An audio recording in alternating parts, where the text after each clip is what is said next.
What's up everyone, I hope that you're having a fantastic week and weekend depending on when you're watching this video.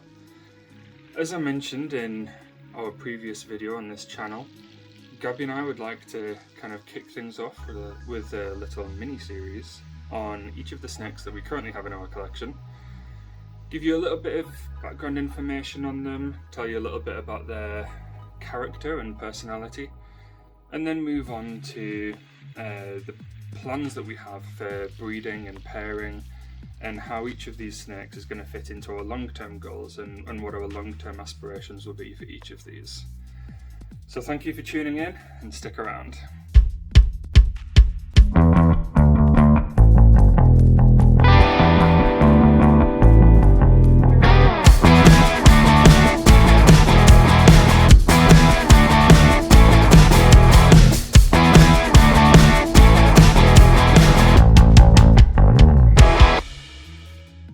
So first up on the block in our mini-series is going to be our super pastel Axanthic girl, Sejuani.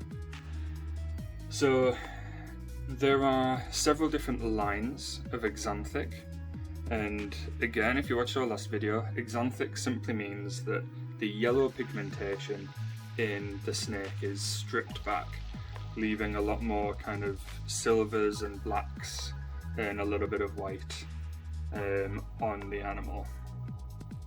So there's a few different lines of axanthism, so a few different ways that genes can mutate to actually provide that type of phenotype. And the line of axanthism that my collection has is called VPI. That's short for Vida Preciosa International, and that's just the company that actually founded this gene. I thought that Sejuani would be a really good snake to go through as the first one in this series because she is our largest female. So at the time of recording, Sejuani is round about 1.4 kilograms, and typically breeders will wait until their females are around 1.5 kilograms before they actually start using them in any kind of breeding program. And that's just to make sure that the females are healthy, have the right kind of body condition to actually get through the pregnancy and the laying of those eggs without actually putting themselves in danger or putting themselves in harm's way. 1386.8. So, as I said, Sejuani is about 1.4 kilograms right now, so my expectation is that this breeding season, which starts round about now, depending on who you are and what your personal schedules are like, my hope is that Sejuani will be ready for this breeding season, which for R&G reptiles is going to run from about November through to spring.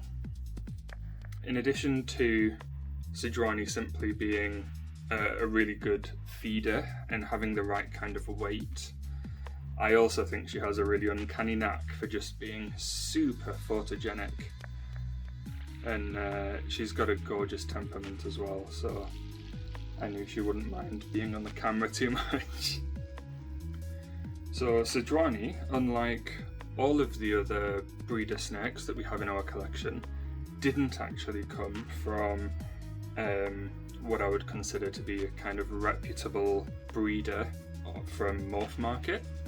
So Sejuani we actually picked up at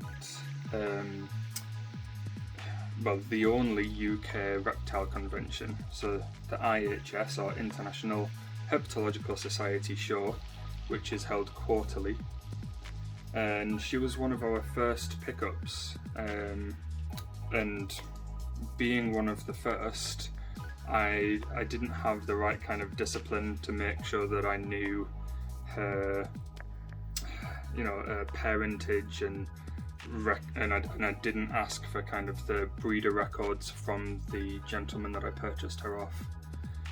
So unfortunately I can't give that gentleman a shout out, but since we got her, she's been absolutely pounding the food, putting on weight like an absolute champ.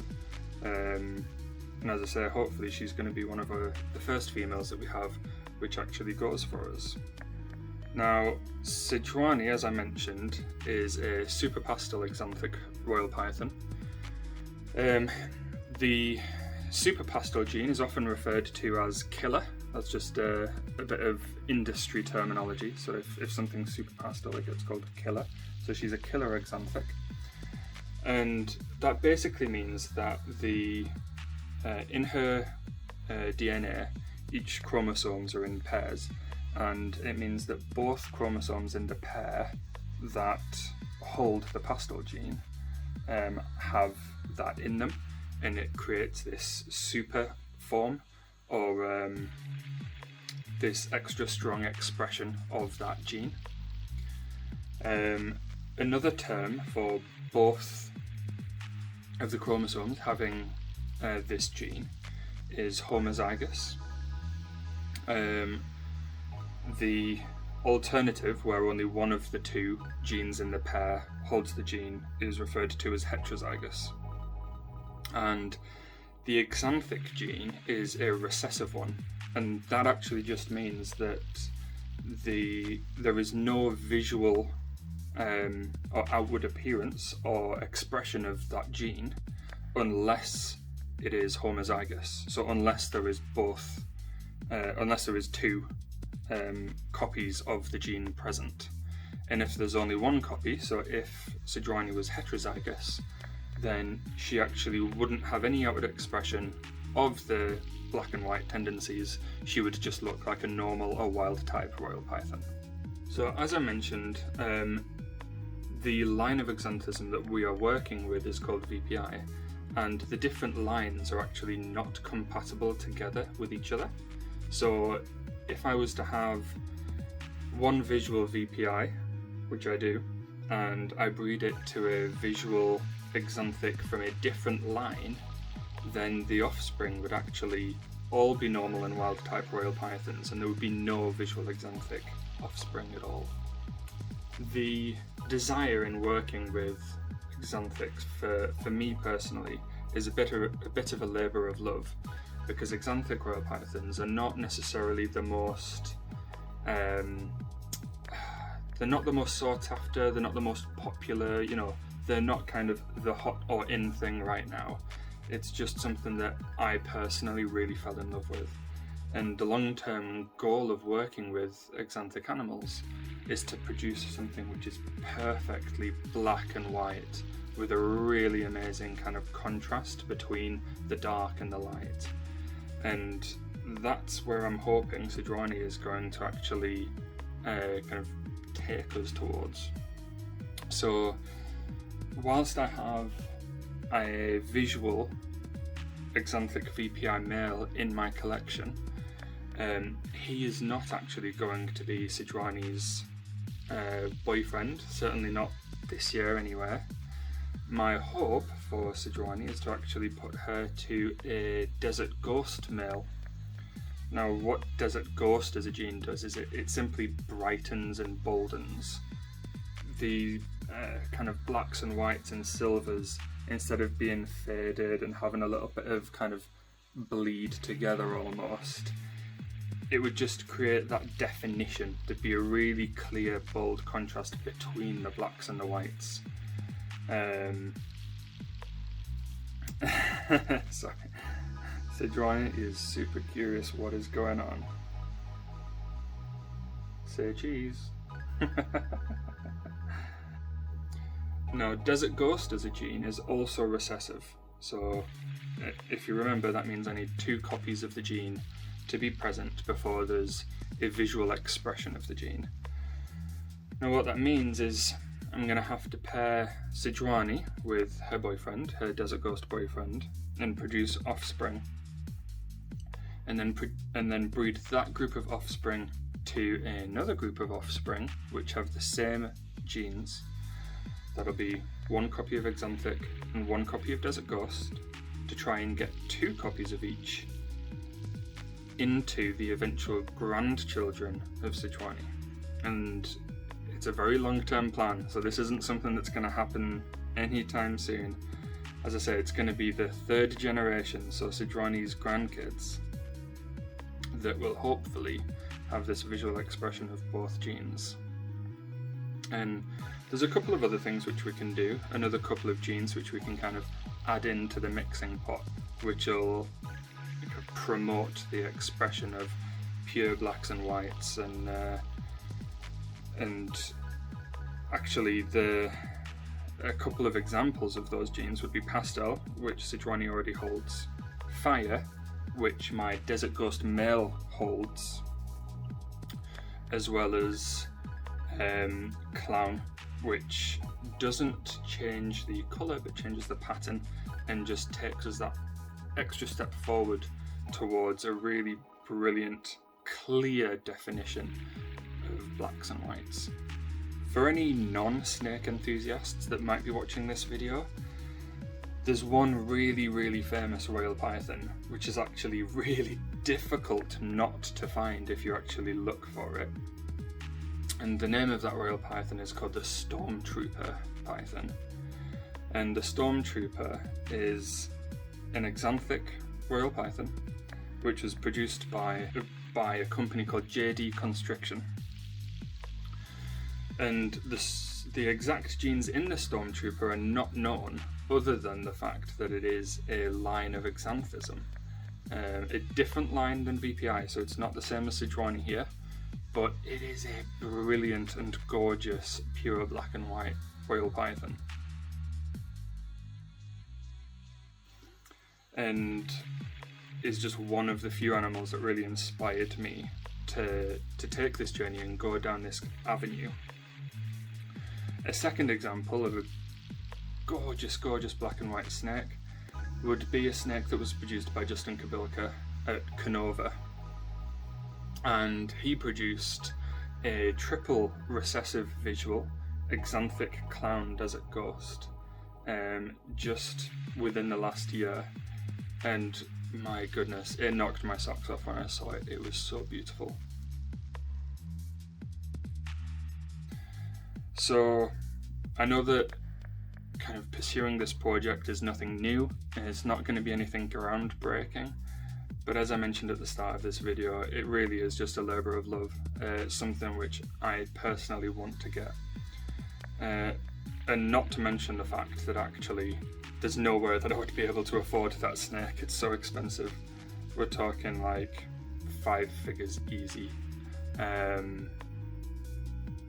So I thought, well, if I can't buy it myself, why not buy the ingredients and try to make it myself? So here we are. So one of the last points that I just wanted to go over is just a brief little look at Sejuani's enclosure. So what she's got to play with, what her home looks like for the moment, and the plans that we might have in the future for changes that we'll make to her home. So let's take a look. So Sejuani's enclosure is 4 foot long, about 18 inches high and 18 inches deep. She's got 2 cork tubes, which she loves to climb and hide in, as well as a little branch there. Now, royal pythons are not an arboreal species, which means they don't typically live in the trees, but it's really good type of enrichment, and Sejuani certainly loves it. She's currently using a fine bark chip substrate and has 2 water bowls. So she's got a smaller water bowl over here and a larger water bowl over here. Now I wanted to make sure that we had 2 water bowls. One, so that they can help keep the humidity at the right level within the enclosure. And the second reason that I wanted 1 water bowl which is actually big enough for her to bathe in. So if she ever has problems during shed, then she can take a little soak. And of course this is her hide. Now typically royal pythons, I would always suggest, have at least 2 if not 3 hides. Now Sejuani is so large that she actually makes really good use of these cork tubes and has always eaten really well, never had a problem with her feeding. As you can see, she's got a little bit of stuck shed on the top of her head there, but certainly not something that I would worry about. So she's really, really happy in here. So Sejuani's temperament is absolutely phenomenal. She's a fantastic eater, an absolute sweetheart to deal with. Some of the other snakes that we have can be a little bit feisty. Sejuani, thankfully, is not that way inclined, but her feeding response is unlike any of the other royal pythons that I have. She is an absolute gannet, an absolute beast when it comes to actually knocking out those rats. So I have actually been bitten by Sejuani before. I've only been bitten by 2 of the snakes in our collection so far, and the bite from Sejuani was purely because it was feeding day. I was literally putting a rat into her enclosure and she mistook my hand for the rat and just latched onto the side of my hand there. But even at Sejuani's size, a bite from these animals is actually nothing that can cause serious harm. I mean, at most, her length, I mean, her enclosure is 4 foot long. At most, she's 4 foot long herself, and there was no harm done. Just a bit of a fright, not gonna lie. Definitely let out a little yell, but that's it. So next on the block for this little mini series is going to be one of our other females. And if you like this kind of video, please leave a comment down below. Let me know if you're interested. I'll have each of the snakes that I'm talking about on screen with me as I go through each of them. So please be sure to like, comment and subscribe if you want to see more of this. Or if you want to see any other kind of video, then again, just let us know in the comments and we'll love to give it a go. But that's it from me for this week. So stick around and we'll see you next time.